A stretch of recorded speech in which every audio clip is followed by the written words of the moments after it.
자, 고양이 행동을 보고 있다면요 정말 제 멋대로라고 합니다. 오랫동안 함께한 집사들조차도요 내 고양이를 이해할 수 없다고 하기도 합니다. 하지만 복잡해 보이고 이해하기 힘든 고양이 행동들을 보면은요 그래도 몇 가지 원칙은 존재합니다. 자, 저는 수의사 윤쌤이고요. 오늘은요 고양이의 행동의 원칙이 되는 고양이 행동 심리학에 대해서 한번 이야기를 해보겠습니다. 좀 어렵죠? 고양이 행동 심리학이라뇨?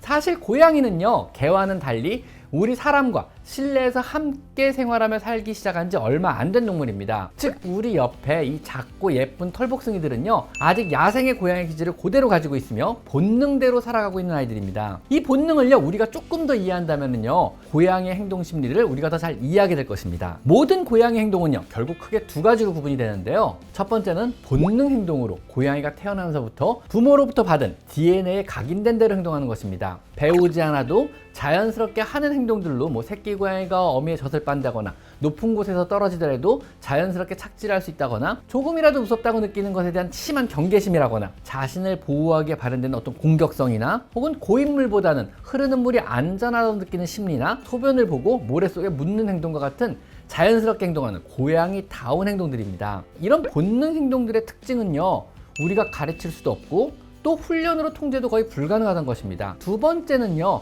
후천적으로 경험하고 배우는 경험에 의한 행동입니다. 즉 태어난 이후에 경험한 일에서 영향을 받은 행동들을 말합니다. 생후 3달까지는요 사회화의 시기로 이때 경험한 것들은요 후천적인 성격에 가장 크게 영향을 미치게 되고요 그 이후에는요 학습한 것들이 행동에 나타나게 됩니다. 즉 고양이의 성격은요 태어나기 전에 이미 부모로부터 DNA를 통해 받은 고양이의 본능적인 성격과 태어난 이후에 3개월까지의 경험에 의해서 만들어지게 되고요 그 이후 학습한 것들이 행동으로 나타나게 되는 겁니다. 선천적으로 물려받는 본능 행동과 태어난 직후의 잠시간의 사회화 시기를 제외하고는요 이 고양이 행동의 학습 패턴을 이해하고 이를 이용하는 것이 고양이의 행동 심리학의 가장 주된 내용이 되는 것입니다.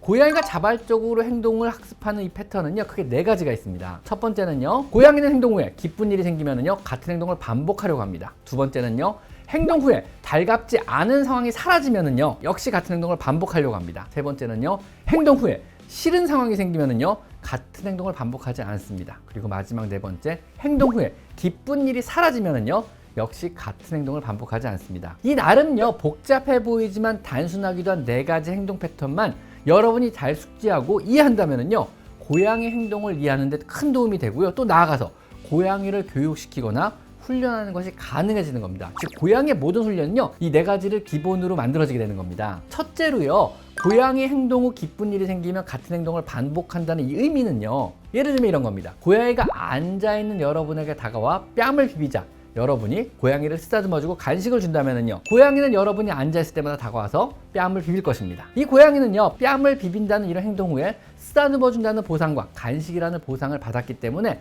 같은 행동을 반복하려고 하는 것입니다. 자, 두 번째로요 행동 후에 달갑지 않은 상황이 사라지면 같은 행동을 반복한다는 것은요 예를 들면 여러분이 고양이 발톱을 깎아주려고 안아서 발을 잡자 고양이가 하악질하며 발톱으로 핥혔다면요 여러분은 발톱 깎는 것을 포기할 것입니다. 고양이는 하악질과 핥힌 행동 후에 자신이 싫어하는 발톱을 깎으려는 시도가 없어졌기 때문에 다음에도 여러분이 발톱을 깎으려고 시도하면 같은 공격적인 행동을 반복할 것입니다. 자, 그리고 세 번째는요 행동 후에 싫은 상황이 생기면은요 같은 행동을 반복하지 않는다는 것의 의미는요 여러분이 좋아하는 그릇을 고양이가 깨트렸다면은요 여러분은 고양이를 야단치려고 할 것입니다. 고양이는 여러분이 이름을 불러서 다가갔는데 큰 소리로 야단을 친다면은요 고양이는 다시는 여러분이 이름을 부른다고 다가가지 않을 것입니다. 그릇을 깼다는 것과 여러분이 무섭게 큰 소리를 냈다는 인과를 고양이는 이해하지 못합니다. 단지 이름을 불러서 갔더니 무섭게 했다, 다시는 가지 말아야겠다 이렇게 정의할 뿐입니다. 즉 더 이상 이름에 반응을 안 하게 되는 것입니다. 자, 그리고 마지막으로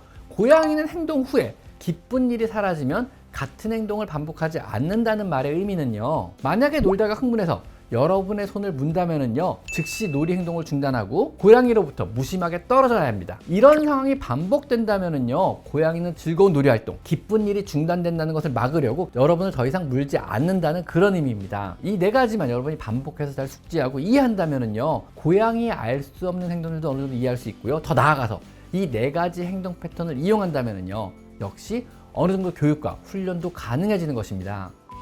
자, 오늘은 좀 어려운 내용이었지만은요 여러분이 이것만 잘 숙지하신다면요 앞으로 고양이를 대하는데 훨씬 더 어려움이 덜 할 것 같습니다. 오늘 내용이 마음에 드셨다면요 구독과 좋아요 그리고 알림 설정 부탁드리겠습니다. 자, 오늘은 여기까지 마이펫 상담소였습니다. 감사합니다.